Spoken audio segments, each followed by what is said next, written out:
100%까지 채우면 안 된다. 밤새 충전하면 안 좋다. 고속 충전은 수명을 깎아먹는다. 휴대기기에서 전기차까지 배터리에 대한 꿀팁과 확실하지 않은 소문들이 많이 퍼지는 요즘인데요. 다들 그렇게 말하지만 왜 안 좋은지 진짜 정답은 무엇인지 확실하지 않은 경우가 많아. 그냥 하지마 에서 끝나는 경우가 많습니다. 그런데 배터리는 생각보다 훨씬 논리적인 부품인데요. 막연하게 예민한 게 아니라 어떤 조건에서 내부가 더 빨리 늙는지가 꽤 분명하게 알려져 있죠. 오늘은 몇 %까지만 충전하세요 같은 생활 팁만 이야기하는 게 아니라 배터리 안에서 실제로 무슨 일이 벌어지는지, 그리고 왜 제조사들이 충전 제한, 발열 제어, 프리컨디셔닝 충전 패턴 학습 같은 기능을 넣었는지까지 확인해보고, 스마트폰이든 노트북이든 LFP 3원기 전기차 배터리까지 한 번만 딱 알아두면 너무나도 요긴한 일상 속 배터리 이야기 시작합니다.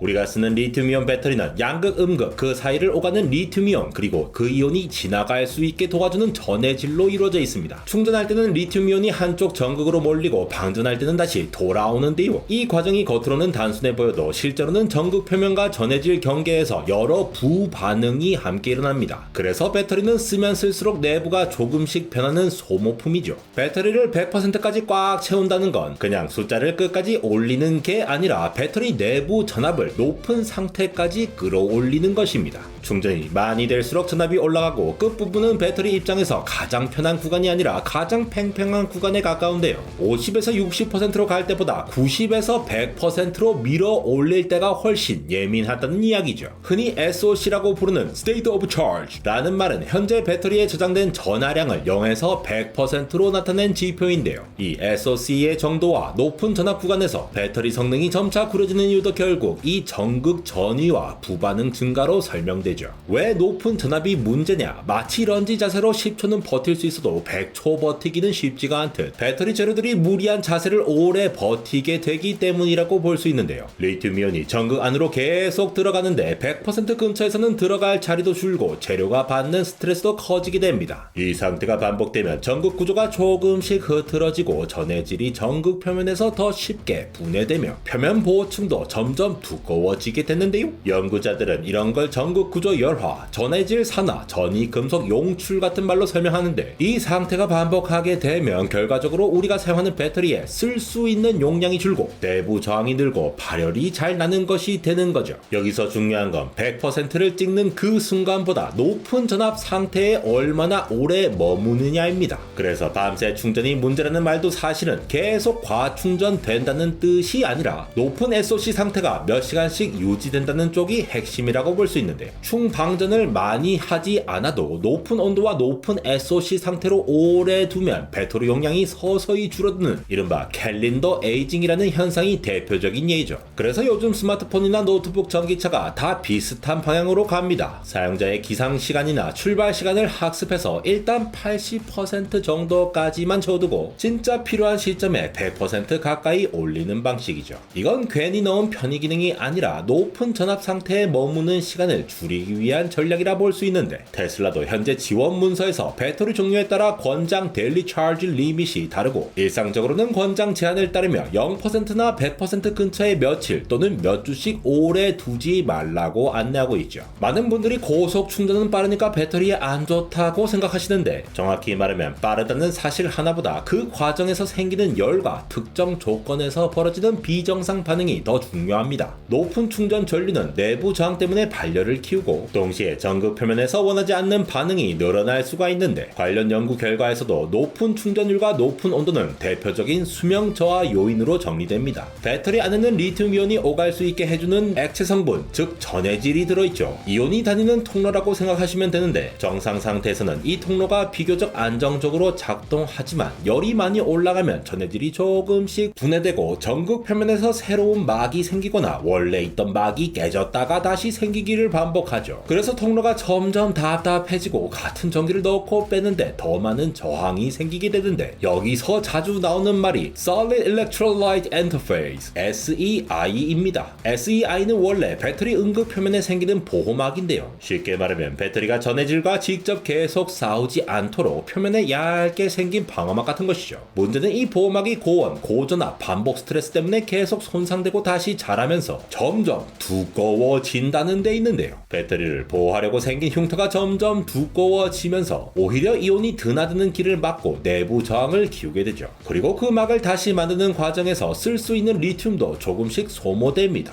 결국 용량이 줄고 충전도 더 힘들어지는 것이죠. 그런데 고속 충전의 더 치명적인 변수는 오히려 준 상태일 수도 있는데요. 배터리가 차가우면 리튬이온이 은극 내부로 들어가는 속도, 그러니까 층간 삽입 속도가 확 느려집니다. 이때 억지로 강한 전류를 밀어 넣으면 이온이 제자리를 못 찾아 들어가고 표면에 금속 리튬 형태로 쌓이기 시작할 수 있는데 이걸 리튬 플레이팅이라고 부르죠. 쉽게 말해 원래는 배터리 안으로 예쁘게 스며들어가야 할 리튬이 추운 날 서둘러 밀어 넣는 바람에 표면에 덕지덕지 잘못 앉는 상황이라고 보시면 됩니다. 다양한 연구 결과로부터 저온 고속 충전 조건에서 리튬 플레이팅이 주요 열화 원인이 밝혀지기도 했는데요. 열은 관리가 안 되면 서서히 수명을 깎아먹고 리튬 플레이팅은 경우에 따라 회복 불가능한 리튬 손실과 더 큰 안전 리스크로 이어질 수 있어 더욱 무서운 것이죠. 그래서 전기차 제조사들이 겨울철 급속 충전 전에 배터리를 미리 데우는 프리컨디셔닝을 굉장히 중요하게 봅니다. 테슬라는 2014년에 LFP 배터리 차량의 슈퍼차저 이용 시 배터리 히팅 기능을 통해 더 빨리 충전되도록 했다고도 밝혔고, 테슬라 매뉴얼도 충전 전에 필요하면 배터리를 가열하거나 냉각한다고 설명하고 있고, 추운 날씨에는 배터리를 미리 따뜻하게 하는 것이 도움이 된다고 안내합니다. 이런 기능은 단순히 속도를 높이려는 것이 아니라 저온에서의 충전 스트레스를 줄이기 위한 장치이기도 한 것이죠. 그러니까 고속 충전의 핵심은 무조건 나쁘다가 아니라 뜨거운 상태에서도 나쁘고 너무 차가운 상태에서도 나쁠 수 있다는 점입니다. 배터리 입장에서는 결국 적당한 온도 범위 안에서 무리하지 않게 충전되는 게 가장 편합니다. 제조사들이 열 관리와 충전 알고리즘에 그렇게 집착하는 이유가 바로 여기에 있습니다.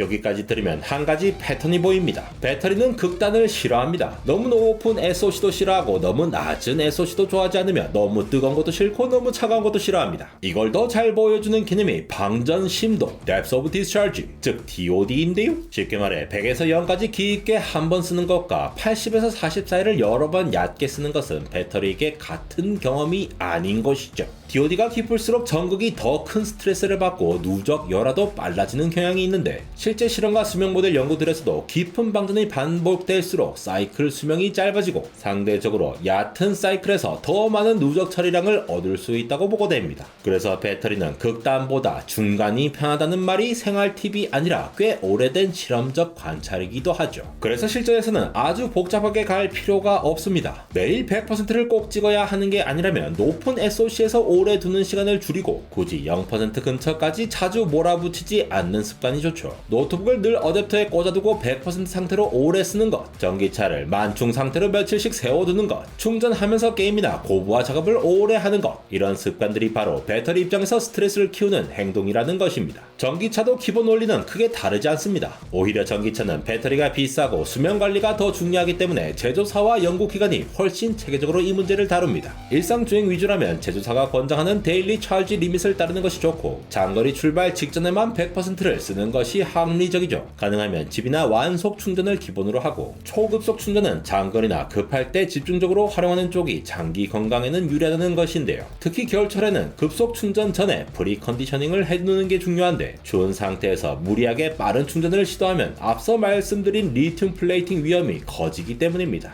여기서 포인트는 급속 충전을 한번 썼다고 배터리가 바로 망가지는 것이 아니라는 점입니다. 핵심은 누적 습관인 것이죠. 리튬이온 배터리 중에서도 LFP와 3원계, 그러니까 NMC나 NCA 계열은 그냥 이름만 다른 게 아니라 재료의 성격 자체가 다르죠. NMC 계열은 에너지를 많이 담을 수 있는 대신 높게 쌓아 올린 젠가 탑에 가깝고, LFP는 에너지를 조금 덜 담더라도 단단하게 맞물린 레고 블럭에 가깝습니다. 그래서 NMC는 높은 에너지 밀도로 긴 주행거리나 높은 성능에 유리하지만 고전압과 고온에서 더 예민할 수 있고, LFP는 상대적으로 안정성과 수명, 비용 측면에서 강점이 있는 거죠. 2024년 비교 연구도 LFP는 안전성, 비용 경쟁력이 강하고 NMC는 높은 에너지 밀도가 강점이라고 정리합니다. 그럼 왜 일부 LFP 차량에서는 100% 충전 이야기가 더 자주 나오느냐? 여기에는 배터리 화학의 또 다른 특징이 있습니다. LFP는 전압 곡선이 매우 평탄한 구간이 길어서 중간 SOC 영역에서는 전압만 보고 지금 40%인지 60%인지 정확하게 구분하기가 어렵습니다. 쉽게 말하면 배터리 잔량계를 읽을 때 게 자가용 연료 게이지가 아니라 거의 직선 자를 들고 안개 속에서 거리를 재는 느낌에 가깝습니다. 그래서 LFP는 SOC 추정이 더 까다롭고 최신 연구들도 LFP의 Flat OCV, 즉 평탄한 개방전압 특성 때문에 SOC 추정이 어렵다고 반복해서 설명하는 거죠. 이 말은 곧 일부 LFP 차량에서 상단 SOC를 주기적으로 밟아주는 것이 배터리 자체가 100%를 좋아해서라기보다 BMS가 잔량 추정 오차를 줄이는 데 도움이 될 수 있기 때문이라는 뜻에 더 가까운데요. 현재 테슬라도 배터리마다 최적의 충전 루틴이 다르며 차량 화면이 권장 차지 리밋을 보여준다고 안내합니다. 그래서 중요한 건 LFP는 무조건 100%, NMC는 무조건 80%처럼 외워버리는 게 아니라 내 차의 배터리 화학계와 제조사 권고를 같이 보는 것입니다. 배터리의 성격이 다르고 그에 맞춰 BMS가 관리 전략도 다르게 다져가기 때문이죠. 다만 여기서 오해하면 안 되는 것도 있습니다. LFP가 더 안정적이라고 해서 아무렇게나 써도 된다는 뜻은 아닙니다. LFP도 결국 리튬이온 배터리이기 때문에 고온과 장시간 고 SOC 보관에는 여전히 스트레스를 받습니다.